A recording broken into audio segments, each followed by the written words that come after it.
Hello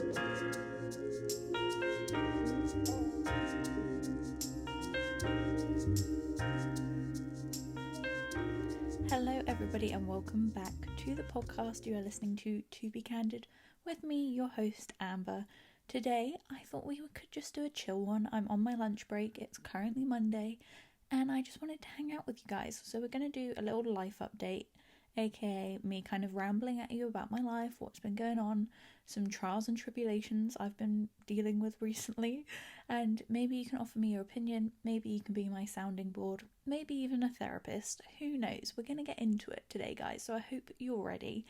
I hope you've all had a great week, a great weekend. I know the weather has not been great, at least if you're in the UK or London area, it's been pretty crap. But we're finally allowed to go out and eat indoors, hang out with multiple people, so that's all happy days. So I'm praying the sun shines wherever you are so you can go out and do something fun this week.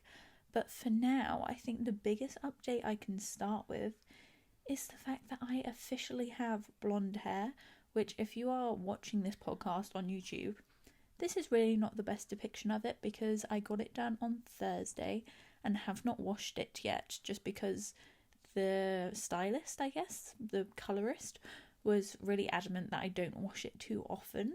And obviously they give you like such a deep wash and like scalp massage and everything that it's kind of been alright, but I'm hoping to work out a little later today. So sorry that my hair is not in its best shape or form, but I'm sure I'll be sharing some photos over on Instagram if you want to see my blondness. But I want to backtrack a little bit to like how I got to this stage. I'm not sure if I mentioned it on a previous episode. I'm sure I did, because not gonna lie, a bit of a spoiler, I was kind of a bit traumatized from the whole experience, but I wanted to get into that today with you. So I decided back in like April, I want to say, that I wanted to try go blonde.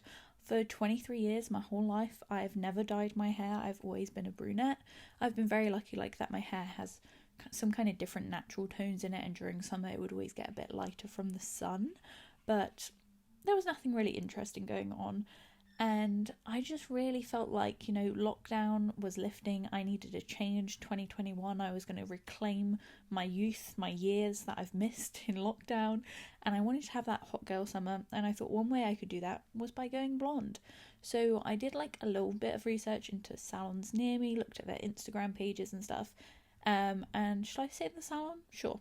I went to Live True in Brixton, which they have a few franchises, salons, over across London. I think they have like 4 or 5. There's one in Clapham that I went to get my patch test done, but otherwise I went to the one in Brixton, and their Instagram is gorgeous. It has all of these like amazing transformation photos, all these lovely creamy blondes.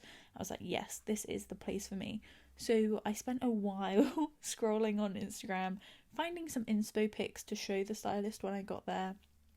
Went in obviously with like virgin hair, never touched, never bleached, and they decided like, we can make you blonde, you'll be a bit of a beigey blonde, because I was brunette, and we'll do a balayage and it will start like half an inch from your parting so you can grow out a bit, blah blah blah. He was saying like all the right things. I was like, yes, let's do it. So about 6 hours later, quite awkward hours, we did not speak, me and the stylist, barely at all. I mean, we were wearing masks, so it gets a bit tricky, but it was kind of an awkward situation. And then £250 later, which was a bit of a shock to me, they had booked me in with like a higher price stylist, so was supposed to be better, obviously. And when he was showing me the tones of like what toner to use, he was showing me quite dark ones, which was my first kind of like, oh, I wanted something a bit lighter than that. So he adjusted and like mixed a lighter one. But also when he was putting the foils in my hair, I noticed he was leaving quite a lot of my hair out, which I don't know why I didn't click that sooner. Like, that hair's not going to get dyed. That hair that he's leaving out is going to stay brown. And then when I had it all rinsed out, washed off, he took me downstairs, took the towel off my head. My head looked no different. My hair was dark. And he started drying my hair, and I was like, it's quite dark. He was like, no, like, we'll dry it, it will get lighter. So he gave me a blow dry. Definitely did not get lighter. It definitely looked like highlighted maybe, but not blonde. Like, I was definitely still in the class of a brunette. And bless me, I could feel my eyes welling, like I wanted to cry so badly, but obviously kind of awkward to cry in public, especially when you're in a salon. So he was super apologetic, like knew obviously that I had wanted it lighter, and it started quite low down, which I think was the worst thing because my roots just looked so dark, so I think that made it more obvious that I wasn't as light as I could have been. So he was like, oh, don't worry, like we'll get you back in, we can fix it. I was like, great, thanks. So I went to the front desk to get it scheduled in. They were like, okay, that's all done for you. I was like, perfect, so I won't have to pay for that then, because we're just like fixing these issues. They're like, no, you'll have to pay.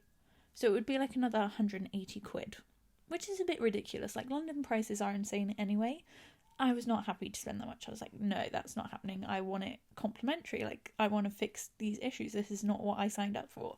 So I went through this very lengthy process going back and forth with the customer service team, who were a bit questionable, let's just say. Like, I had a lot of instances of like getting double booked, or like someone else had taken the slot, or like getting a thank you confirmation email when I hadn't confirmed anything. It was very bizarre. But eventually, about 5 weeks later, I got back into the salon with my stylist called Alistair, who was absolutely fab. He's from New Zealand. He just knew what he was on about. In his previous salon, he'd been called a balayage specialist, and he did like a heavy paint on my hair, like as blonde as he could get it. And now I'm happy to sit here and say, after like 3 or 4 hours, a complimentary service, I am the blonde babe I wanted to be. But my gosh, did it take a lot of emotional turmoil and back and forth to get there, which I was not expecting. So it was quite the journey, but I'm happy that I'm finally blonde. I actually really like it. I wasn't sure how I would feel about it, because I don't know, it was a big change, but I think because I had gone a little bit lighter and then like fully blonde almost, I guess, it kind of felt normal by that point, and I was very happy with it. I still definitely have like some brown in it, like in the roots and everything, and like underneath, just so that I can grow it out and the maintenance isn't going to be too much, but I quite like it. I'm very excited about it. So that's all happy days, but honestly it was definitely a bit of a nightmare to get sorted, but I'm glad we're finally here. Talking of nightmares, I also wanted to give you a little story time of something that happened to me, I think last week. I was watching Sons of Sam on Netflix, which is about like kind of like a cult who go around like killing people in cars. It's very interesting documentary if you want to check it out, but probably wasn't the best idea to watch it before bed. Usually I'm fine with those kind of things because you kind of watch the people, you watch it get solved, you know, like you know who's done it, they get locked up, the end. But as I was sleeping, I heard this crash downstairs and I freaked out. It was probably like 3 or 4 o'clock in the morning. I shook my boyfriend next to me, Christian. He was like dead to the world. I was like whacking his arm. He was flailing about, didn't know what was going on. I was like, Christian, I think there's someone downstairs. And I probably wouldn't have been as paranoid, but previously I have woken up before and realised that the front door has been open, like just slightly, like the latch hasn't been on or something, and it's just like opened, which obviously isn't great when you're living in Brixton in London. Like, you want to know that your door is locked when you go to bed. So I think that made me a bit more paranoid. But Christian went downstairs, looked around, came back up, didn't say anything, just passed out again. Meanwhile, I was lying like stiff as a brick, eyes wide open, waiting for someone to come up my stairs and like stab me in my sleep. And I think because Christian hadn't said like, don't worry, there's no one there, or like I hadn't checked the bathroom or anything, I was just freaking out, still laying there. So like 20 minutes later, it's like, this is ridiculous. So I got Christian to check the bathroom, bless him. And he was like, there's no one there. So I went to pee in the bathroom, was like, let me go in there, like have a look downstairs, all fine. And I still could not get to sleep. I was like, right, I'm going to lie on Christian. Maybe like I'll feel more comforted, get a bit soothed, you know, like just be close to someone. And I don't know if you know this or not, but Christian is quite interesting when he falls asleep. I guess he often has dreams that he's like tripped on something or fallen, and he will jolt, like physically jump in his sleep. And he doesn't necessarily always realise he's doing it. If it's like a small one, it's just a bit of a flinch. But sometimes he will do it and it will like wake him up a bit, because obviously he thinks he's just like fallen off a cliff or something. So I was lying on him, scared shitless that someone was in my house, thinking it's okay, no one's there. All of a sudden, Christian freaking jumps out of his skin. So I scream. I'm so scared that he's seen something in the house. And another fact about me, I hate being made jump. So when I realise no one's there, Christian has made me jump, I start bawling my eyes out. I'm like crying. Meanwhile, Christian, obviously, it's still 4 o'clock in the morning. He does not want to have to deal with my crap, which honestly, he was like a bit insensitive. He did apologise the next day and was like, I'm sorry, I was just really tired. But oh my gosh, I was a mess. And it ended up with me lying on the edge of the bed with my eyes open going, okay, I'm going to close my eyes for 1 second. Then I'd like close my eye for 1 second, open. Okay, now 2 seconds. Okay, now 3 seconds. Until eventually I fell asleep. But knowing like I was just doing it like fraction by fraction for a bit longer. So silly. And in the end, I woke up in the morning, obviously went downstairs, and it was some bags. We keep our bags, like our shopping bags, on top of the cupboards, and they had fallen down. I must have like hit a pan on the hobs or something and made a crash and like a bang when it fell to the floor, which is what freaked me out. And I'm kind of mad at myself that I didn't just go downstairs, because Christian went downstairs, obviously in his tired boy brain didn't know like, oh, the bags aren't supposed to be on the floor, they're supposed to be at the top of the cupboard, so that's probably what fell. Whereas I think if I had gone downstairs, seen the doors closed, checked the doors closed, and saw the bags on the floor and like the pans on the hobs, I would have been like, oh, that's a noise, like rationalised it in my brain and gone back to sleep. But I was literally so scared. I don't think I've ever been that fearful in my life. It was a very, very odd experience, and one that I hope not to have again. But who knows? I'm a bit of a wuss when it comes to like scary movies, scary TV shows. I tend to have to watch them in the daylight, or at least follow them up with like Friends or something, which I know is a safe comfort show that will protect me whilst I sleep. So yeah, a little bit crazy. Let me know if anything like that has ever happened to you, or God forbid you have woken up and someone has actually been in your house. Maybe don't tell me that, because even the thought of that is kind of freaking me out right now, to be honest. So I really hope that hasn't happened to you. But I love those kind of things. It's just so silly. Like, your brain plays such tricks on you sometimes. So that happened to me last week. Oh, I guess another update I could tell you about, which I think I have mentioned previously on some other episodes, was about I think I told you guys I went for an MRI scan because it's called a ganglion cyst, which sounds really nasty. It's just like a blister or like a bump on the back of my hand that I had. It's basically the fluid from your joint kind of leaks out and forms a bit of a pocket or a little sac, I guess, of fluid. And I've had it for years, like maybe 2 years now, and every time it gets really big and quite pronounced, it really hurts. It causes like a lot of pressure on my wrist, so that if I'm doing like push-ups or something, or putting a lot of weight on it, it's really sore, so I try not to do it.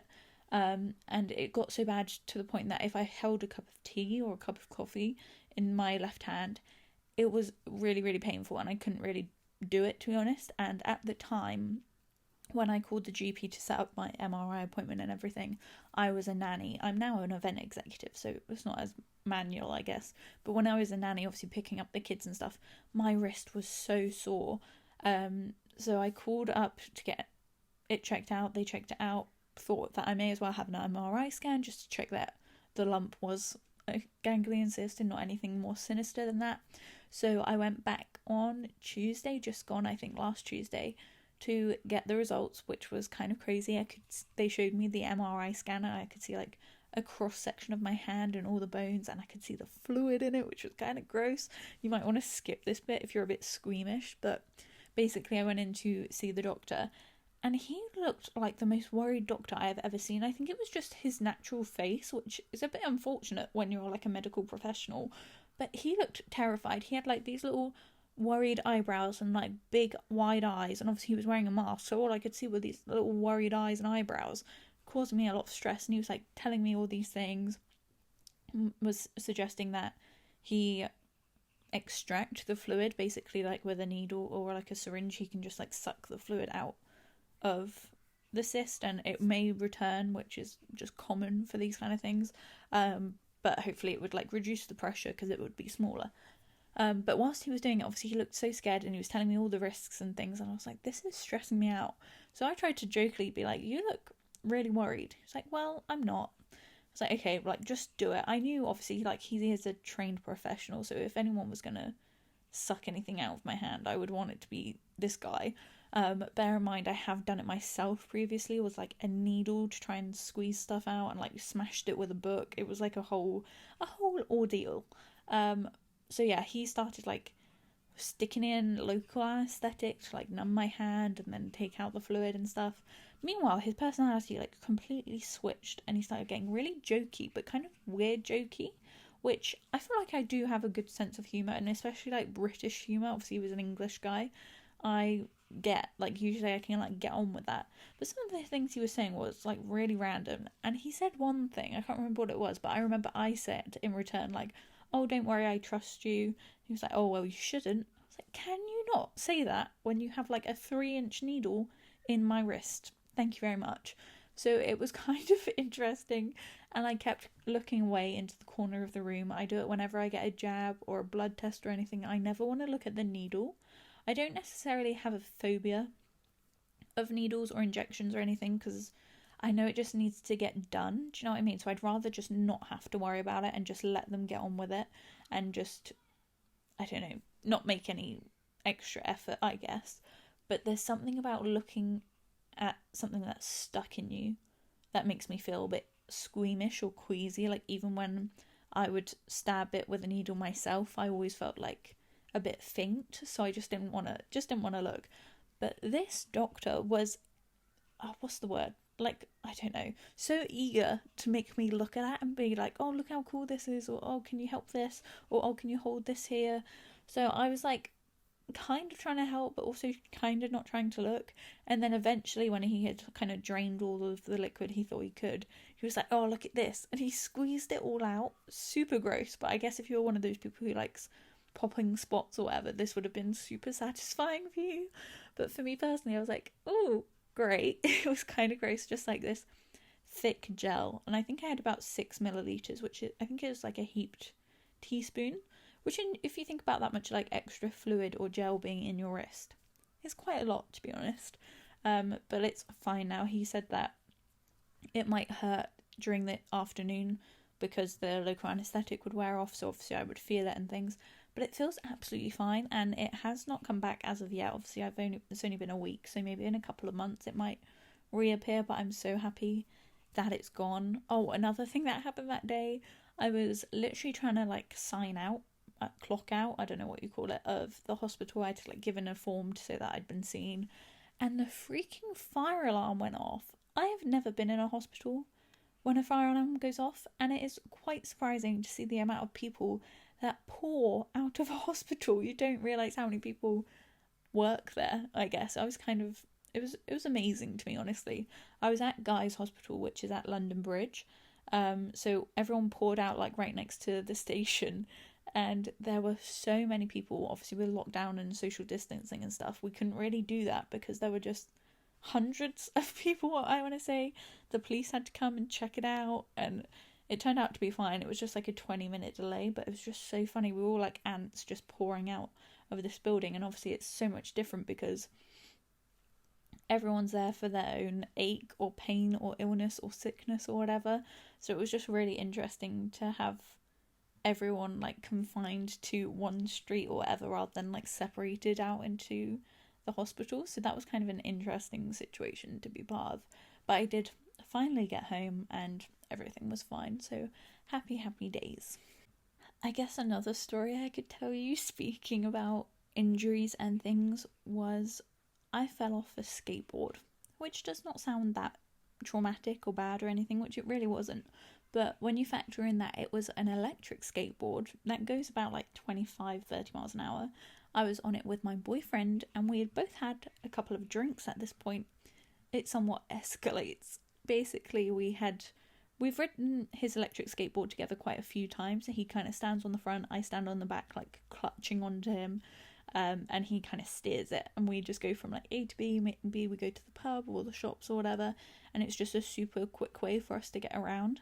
And we ended up going to a friend's house for a barbecue, or like fajitas outside, and had a couple of drinks.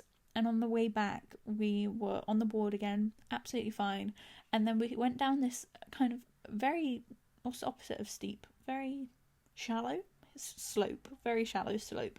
but at the end there were 2 barriers or balustrades or whatever they're called, and I just did not want to knock into one, and I knew Christian had to be really careful with his steering, obviously, because I was not much help with that. So I decided, I was like, I'm just not going to move. I'm just not going to move. And hopefully if I don't move, nothing bad will happen. Boy, was I wrong. Because I didn't move and I closed my eyes because I did not want to watch it happen, I was not braced at all for the slope to finish. So when the slope got to the bottom of it and went back to flat, you obviously have to bend your knees or brace for the impact or the change of, I don't know, direction or whatever. And I had not. So when we hit the bottom, I flew backwards, and obviously because I was holding on to Christian, my boyfriend, to help to keep me on, basically, I ended up dragging him with me. He fell on top of me, and it was just a whole ordeal. It was fine, we jumped back up. He had a few scuffs to his hand, and I think he ripped his glove that he was wearing. I, meanwhile, had slapped my arse on the floor so hard, the top of my thigh, bottom of my arse, basically. Super grazed, super painful when I walked. But other than that, it was fine, which we were really lucky because we weren't wearing helmets, which was kind of silly, but also we were just going through residential streets and things. But you know when something like that happens, you fall off a chair or something, and you can almost play it back in your mind in slow motion? We were both absolutely wetting ourselves because it was just such a stupid position to be in, such a stupid thing to have happened. And we were both how could we have been so dumb? And Christian blamed himself for not warning me. I blamed myself for closing my eyes. It was just so funny. And we got home, checked ourselves out. We were all fine. I had a bit of a bruise, but honestly I was a bit disappointed by my bruise because it really hurt. So I thought I was going to have this mammoth-sized purple-green bruise on my arse. But I didn't. It was just a little scrape, which looked very anticlimactic, honestly. But happy days, we're all fine. We got back on the skateboard. No problems there, but it's just so silly. We're going to have to be a bit more careful in future. Maybe I shan't be on it when I've had a few too many to drink. Speaking of drinks, me and my girlfriends who live very locally, round the corner, boy have we been making up for lost time. We've been to so many bars in the Brixton and Clapham area. We went to Exhibition Bar, we went to the At Bar on Clapham High Street, we've been to Adventure Bar, we've been to, I think there was another one, Brixton Courtyard. Just so many, because we just feel we've missed out, obviously, on a whole year of getting together and catch ups and booze. So we ended up booking, I think, 7 bars for one weekend, and I had to cancel 3 of them because by the next day we had really overestimated our stamina. Let me just say that we had so many cocktails, so many Jaeger bombs, and all these things that I was just I cannot do another day of this. I think actually I was the freshest out of the group because I'd come home separately to my own house. I didn't stay at theirs because they all lived together. And I had a sandwich and made sure I drank a lot of water and had an orange juice in the morning and everything. But I think they went home and carried on. So the next day they were feeling it, if you know what I mean. But it's been so much fun. We have a few more booked over the course of the next month or two. I think we're also planning a trip to Nottingham, which will be so much fun. I have never been there, and I'm sure the nightlife is great. I'm saying Nottingham. I don't know if that's right. Is it Newcastle? It might be Newcastle. I don't know. Somewhere beginning with an M. An N. I said an M. Frickin' hell. We're going somewhere far away, which will be fun, just for a girls' weekend. But yeah, that's another thing I'm definitely looking forward to. Another thing I've been quite enjoying, which I'm always feel ashamed to say, is that I have downloaded TikTok. Now, this is not going to be new for the vast majority of people out there. I think I'm one of the last to jump on the bandwagon.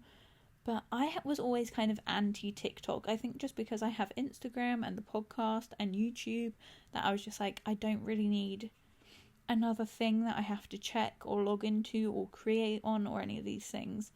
And I was pretty adamant about that. But then at the start of the year, I want to say, or February time, I started making Instagram reels. Maybe it wasn't even February. Maybe it was March, April. I started making Instagram reels. And I really enjoy them. And I don't know what it is. I don't know if it's just because I can be kind of silly. Like in my Instagram, I try and make it super curated and like polished and everything. And then obviously YouTube, I can be myself, but I'm not necessarily like super goofy or super silly. I'm just kind of like chilling or like reflecting on something with you guys. And the same with my podcast. Like my podcast always tends to be, or tries to be at least, quite structured in the sense that I research it and I plan it out. Whereas with an Instagram reel, it's like 15 seconds to a minute of just silliness or like something random, so that's been kind of fun just because they're so easy and just something a little bit different. And I was getting a really good response. I think my most viewed reel at the moment has like 55,000 views or something, which is kind of crazy. So I was like, if Instagram reels is this fun, maybe I would enjoy having TikTok.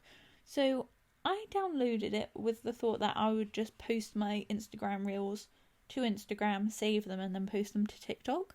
But I do think there's a difference between Instagram reels and TikTok videos. I don't know why, but they do feel a bit different to me. So on my Instagram reels, I do a lot of like comedy things about working a 9-to-5 job or like working from home or starting a new job, which have gone down really well. And then on TikTok, I do a lot of like random crap in terms of like cute outfits I've been wearing, or like, I don't know, singing a random song, doing a random lip sync, doing some kind of, I don't know, just random stuff.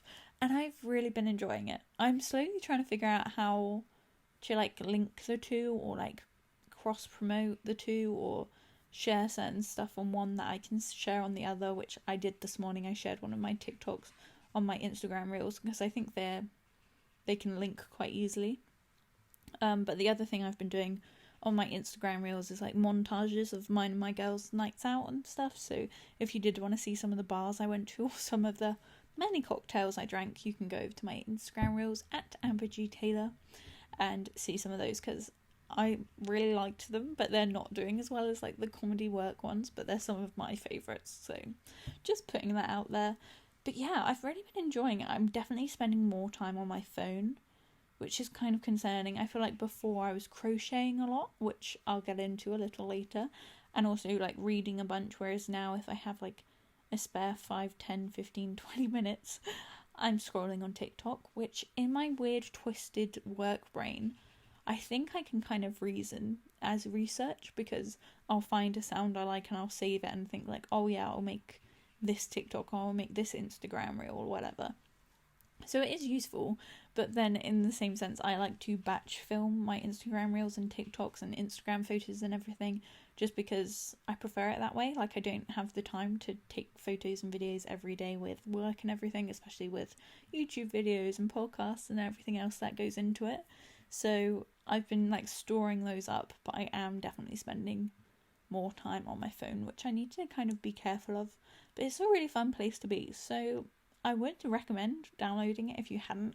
I don't think I've found any like toxicity from it yet, although saying that, I did post a TikTok which had an audio clip of someone saying basically that if a guy says that she's beautiful, she's not going to say thank you anymore or try to downplay it, she's just going to say yes, which I found super empowering, and just like, own it. Why wouldn't you own the fact that you are pretty? Because I think a lot of times girls try and like don't necessarily think that, or try and downplay it, or try and, I don't know, make themselves seem smaller, which I don't think we always necessarily have to do.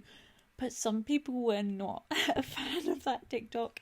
Obviously just saying things like I wasn't pretty, or that if someone called me pretty it would probably be their guide dog, or all of these things. But I'm very lucky that I'm in a happy place with me and my self-image, and in my relationships, that, you know, a stranger's opinion on the internet really doesn't bother me, which I know a lot of people can say as a throwaway comment, but I really believe that. Like, it really has not held a bearing on the way I see myself, which I'm very thankful and grateful that I've gotten to that place to be able to say that.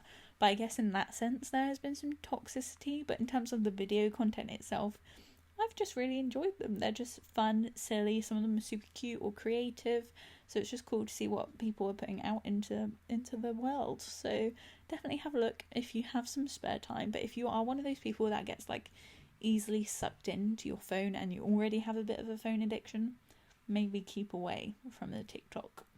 But yes, what was I saying? Mentioned about crocheting. I have recently just finished crocheting my mum a top, which is so freaking cute. It's like patchwork, looks a bit like flowers or daisies, which I think is adorable. She's gonna sew all the patches together to make sure it like fits and it's the right shape and everything. But I went home for the weekend back to Bournemouth to see my mum and my sister and everything. And honestly, I think we're so wholesome. Like, I just finished crocheting my mum a top. My sister just finished sewing me a top, like a super cute kind of like napkin style ruche top, which I cannot wait to wear out on one of my girls' nights. And whilst I was there, my mum was hemming a dress for me, and I just thought it was so cute how we were all doing crafts for each other or being crafty for each other.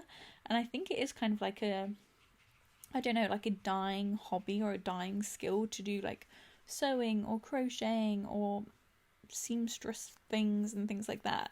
Like, a lot of people don't necessarily do that as much anymore, so I thought it was really cool that we all had like our own take on our crafts and things, our hobbies that we could all share with each other.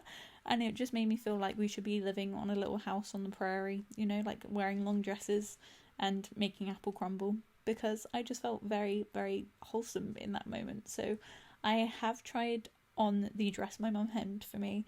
I think I was a bit over eager in saying how short I wanted it, so I will have to be wearing some like biker shorts underneath, cycling shorts. But it's so cute. It's like this little orange and white floral pinafore, which I thrifted because me and my mum went charity shopping, I think for £4. It's from Dorothy Perkins, and it was originally a size 14 and I'm a size 10, so my mum kind of like took it in and hemmed it a bit because it was a bit long. I also got some blue shorts, I got a green dress, and I also got a blue like floaty dress, which I cannot wait to wear when I'm going for like dinner on the beach somewhere, or I could potentially even wear it to work. Actually, it's kind of work appropriate. So that was really fun. We had such a nice weekend. I was catching up with my mum's puppy, Archie, which I have definitely spoken about on this podcast before. He's so sweet. He's like matured a little, like even since the last time I saw him, which was probably like a month, maybe over a month ago. He feels so much older and so much more chill. I think when I first met him, he was kind of teething and very nippy, like biting everything, biting your ankles, biting your fingers, whatever was going. Whereas now he'll still like chew on clothes, because obviously he's still a puppy. I think he's like 5 months old, but he will not bite your hands or anything, which makes me feel so much more comfortable, because I think with animals and things, I am always a bit nervous that you just don't know what they're thinking or you don't know what to expect. But because he's like grown up a little bit or whatever, he's becoming more predictable. So I know like if I put my hand in front of him, he's not going to nip at my hand, which makes me feel more comfortable. So I was able to like properly play with him and hang out and like cuddle him and stuff. And he's so adorable.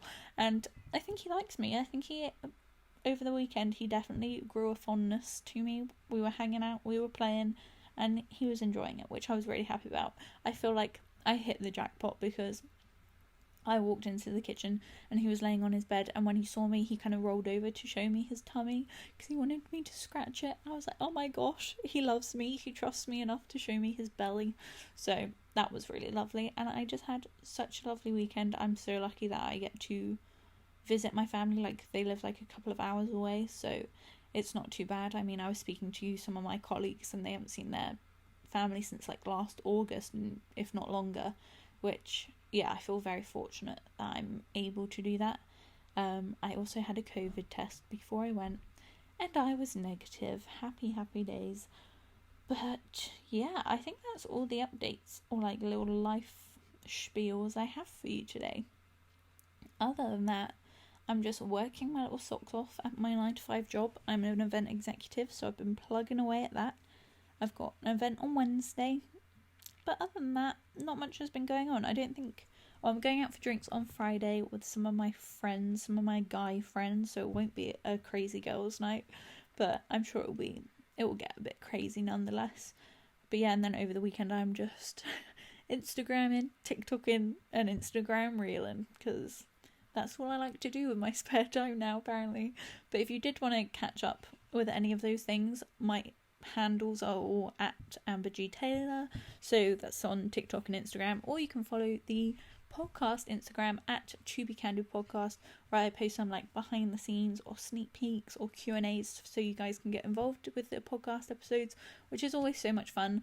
I'm kind of like changing up the way I post on that Instagram page. For a while I was posting kind of like photos of me and some graphics I had made, but now I kind of want to make it like a inspiration mood board of like photos I've found off Pinterest and things that kind of relate with where I want this podcast to go or my life to go, and just sharing some fun kind of facts with you or inspirational quotes and things like that. So I hope you really enjoy it. I really want to make it a hub for like creativity and manifestation and all these lovely things that, I don't know, we may not focus as much on in our day-to-day life. So hopefully it can be a little spot for you to get involved with the podcast and do some fun reflective thinking, manifestation, see some cute photos. So definitely go over and follow on there if you haven't already.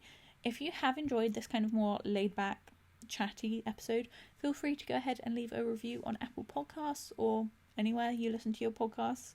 Or if you are watching on YouTube, make sure you go ahead and leave a comment and like the video, because that would mean so much to me. But yeah, thank you all for being here. I will be back next Tuesday with a brand new episode, so I hope to speak to you then. Bye.